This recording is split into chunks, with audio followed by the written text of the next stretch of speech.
Welcome to the Monthly Roundup, a new series on this channel where we'll cover top creator news from the past month. We'll try to keep these as short as possible, so if you want to learn more about anything we talk about, don't miss the links we've added in the description. Let's get started. We introduced a redesigned application page for YPP this month. This new page simplifies the process to make it clear when you're eligible to apply for YPP. We also fixed a bug to show only public watch hours instead of public and private watch hours combined. We get a lot of questions from creators wondering why this process is taking so long, and many of you thought that your applications were getting stuck in review. But the real issue here was actually the public watch hours bug, which caused a lot of creators to apply before they were eligible. The new application page helps solve this. Now, you can also be notified when you're eligible so that you don't have to go back and check on your status. All the details about the new sign-up page are in the help community post linked below. As a creator, it's important to watch the video we've linked in the card here that goes through the new Made for Kids audience setting. This has to do with a recent settlement with the US Federal Trade Commission that will help creators comply with COPPA, the Children's Online Privacy Protection Act, and other applicable laws. It's very important to watch as it describes changes to the upload process, all of your existing videos, and potentially your monetization. And be sure to read the FAQ section pinned to the top of the video's comments feed. We've heard a lot of you ask why YouTube is doing this, and again, we want to reaffirm that these changes are legally required to address concerns raised by the FTC regarding compliance with COPPA. If you're interested in sharing your view on COPPA, the FTC is receiving comments on its website until December 9th. You can find the link in this description below. In November, we removed the Creator Studio Classic link from the left-hand menu for 1% of creators who have already made the switch to YouTube Studio. If you're part of this group, you already received a notification in YouTube Studio letting you know. We won't remove access to Creator Studio Classic for the rest of the creator community until early next year, after we've moved more features and introduced other improvements.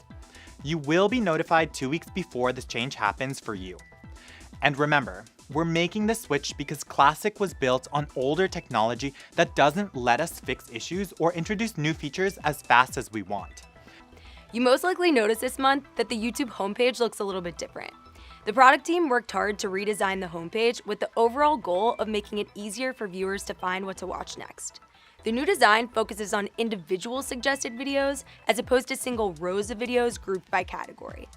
Bigger thumbnails allow for higher resolution video previews, channel icons under each video let you quickly see which creator made that content, and more room for titles below the thumbnail means that viewers will know more about a video at a glance.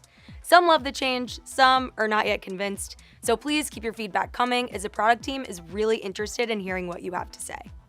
After receiving a lot of feedback from gaming creators, we've changed our graphic violence policy and our community guidelines to better acknowledge the difference between real-world violence and scripted or simulated violence, like what you see in movies, TV shows, or video games.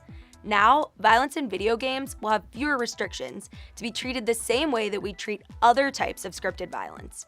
For example, scripted or simulated violence in video games may be put behind a warning message instead of being age-restricted. Remember, this is a community guidelines update, not a change to our advertiser-friendly guidelines for monetization. Super stickers allow fans to buy animated stickers during live streams and premieres to make their live chat messages stand out. They're another way to help you earn money while connecting you with your community. We noticed a lot of you are excited to have your subscribers try these out. As a reminder, this is available to the same group of creators who are eligible for super chats. Learn all about super stickers on the creator blog linked below. On November 6th, we announced an update to our terms of service with the goal of providing more transparency and making the terms easier to read. But we saw a lot of confusion around one clause in particular under the termination section that used the phrase commercially viable. Some of you were concerned that YouTube might terminate creators' accounts if they weren't making enough money, but this section doesn't mean that at all.